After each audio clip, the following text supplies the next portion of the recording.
present you a study on modern scientific research on Ayurveda.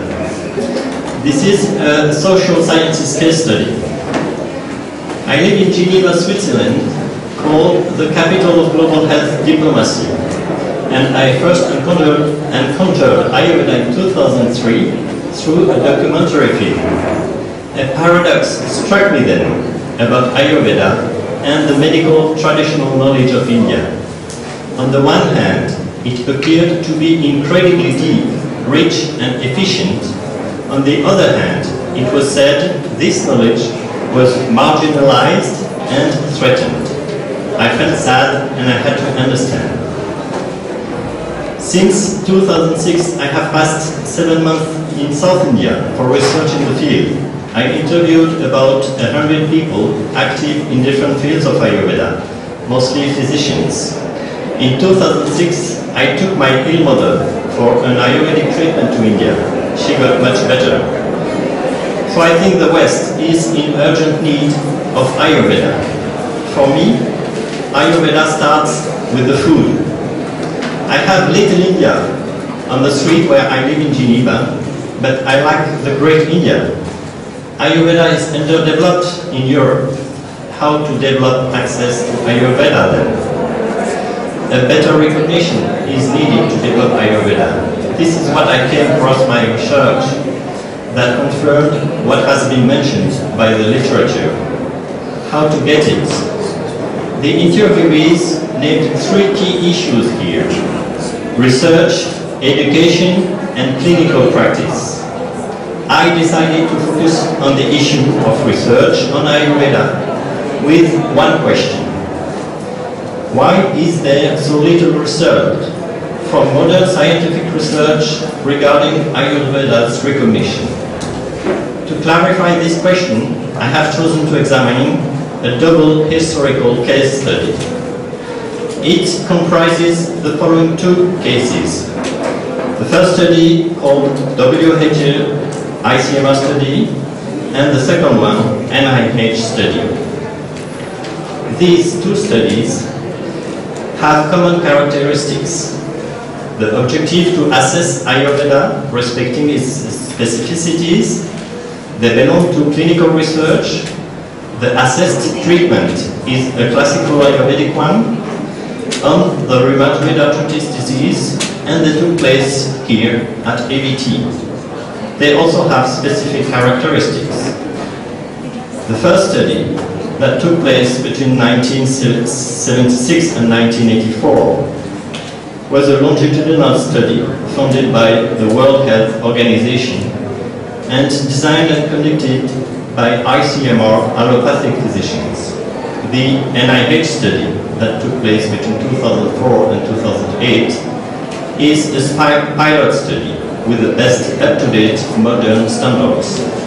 It was funded by the US National Institutes of Health and designed and conducted by the US rheumatologist Dr. Daniel Furst.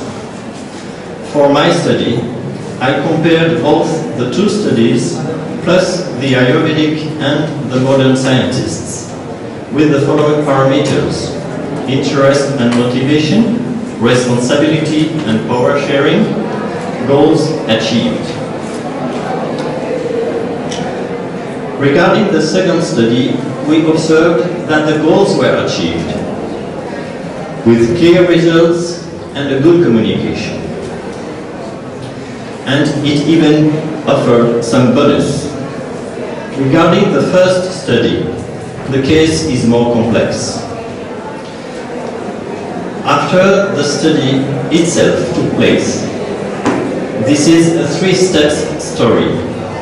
First, after the study, during the first 10 years, there was no communication by ICMR, that is, by the modern physicians in charge of the trial, but some communication only by the Ayurvedic physicians. 2. Between 1997 and 2006, 2 references in non-scientific writings mentioned negative results. One of them is a paper by ICMR executives, and a negative rumor about the study circulated in India. Ayurvedic physicians nowadays still keep in mind this study as a negative one for Ayurveda. 3.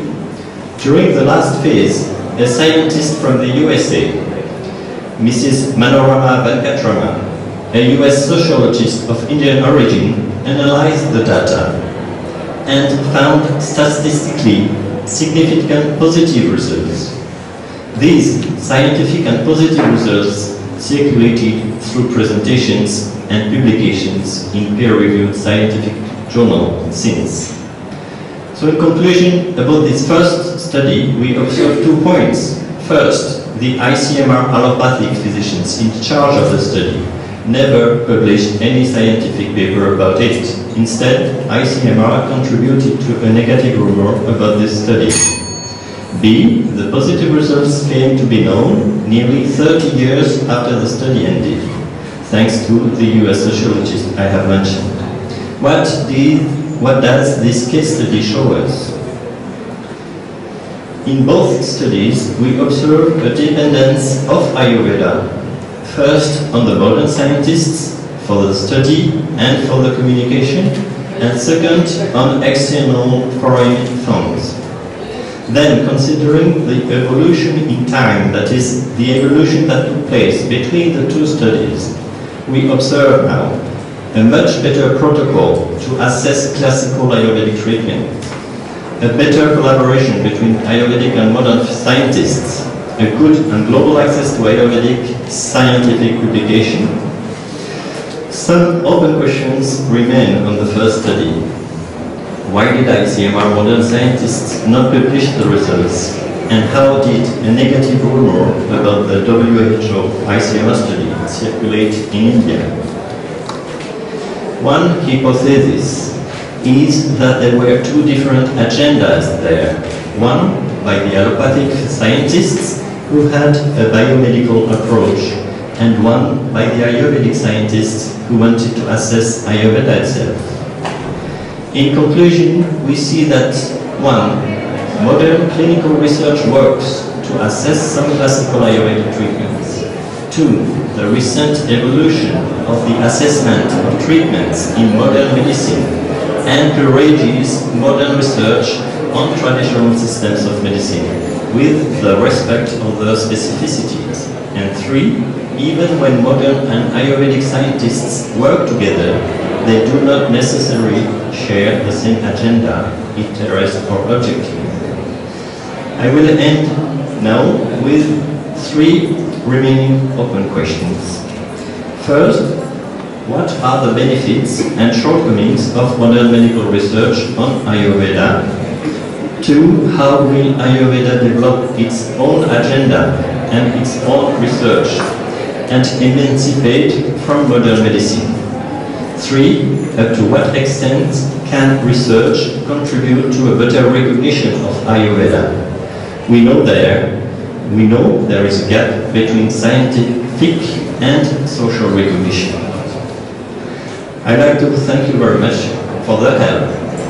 Shri P.R. Krishnakumar, Dr. Ram Manohar, and all AVP people, Mrs. Manorama Venkatraman, and Dr. Vinod Kumar, and you for your attentions. I'm very open to questions.